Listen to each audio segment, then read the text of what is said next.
Chair, members of the committee, my name is Teresa Mosqueda, and I'm with the Washington State Labor Council. The Washington State Labor Council represents over 400,000 workers in Washington, and we are here today to oppose this bill.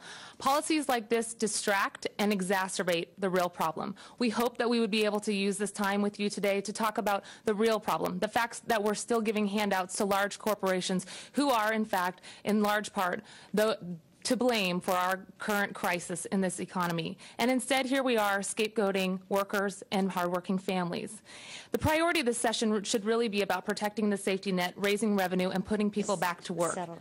And what we'd like to do, Madam Chair, is identify what this bill would really do. The people who would be targeted by this bill are workers and taxpayers. Many of the people that we're talking about who would be negatively affected by this bill would not be able to go into this two-tiered system because they would fear under this two-tiered system that they would be targeted. We already know that in workplaces throughout Washington State there have been raids. A two-tiered system would put a target on them. We also fear that this would have negative consequences throughout our economy because individuals need to have identification in order to get phone service, in order to get utilities, and in order to have banking services. It is good for the economy for people to have identification cards, and it is important for people to feel safe when they are on the road. It's important for people to have licenses and to be insured. We fear that this bill puts our communities at risk. We know that this bill does not fix a broken immigration system. We know that it does not help solve the budget crisis when we see in the fiscal note that an additional 3 minutes of staff time per customer at DOL would be required. We ask you to oppose this bill, and thank you very much for your time. Madam Chair, members of the committee, for the record, I'm Shankar Narayan with the ACLU of Washington. Good to be with the committee again.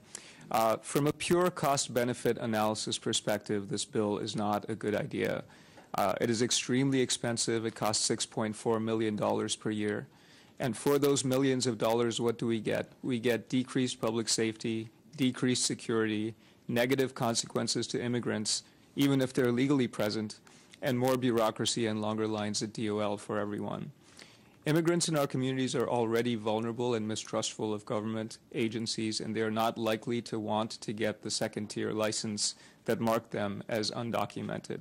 But they will continue to drive, and this will lead to decreased safety on our roads.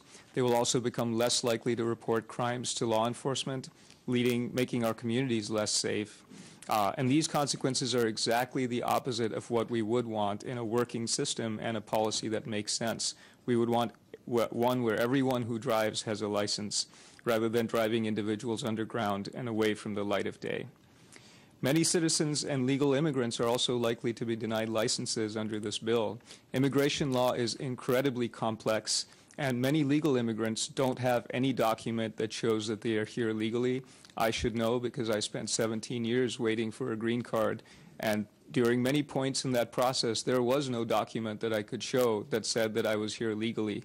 My status depended on a filing, and I would not have been able to get a driver's license under this regime. Expecting DOL to be immigration agents is about as realistic as expecting them to enforce the tax code for the IRS. They are equally complex. Finally, it's unclear what problem this bill is intended to address. At best, we have anecdotes about undocumented people coming here to get licenses and illegally get benefits and vote. But let's look at the facts. DOL has already begun to verify residency to solve that problem of out-of-state licenses.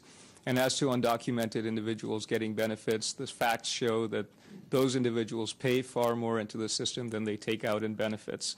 And as to voting, finally, I have never heard of a documented instance, pardon the pun, in Washington in which someone was successfully able to vote who was undocumented. Thank you. So in conclusion, I urge you to oppose this bill for the many policy reasons. It just doesn't make fiscal sense. Thank you. Thank you. So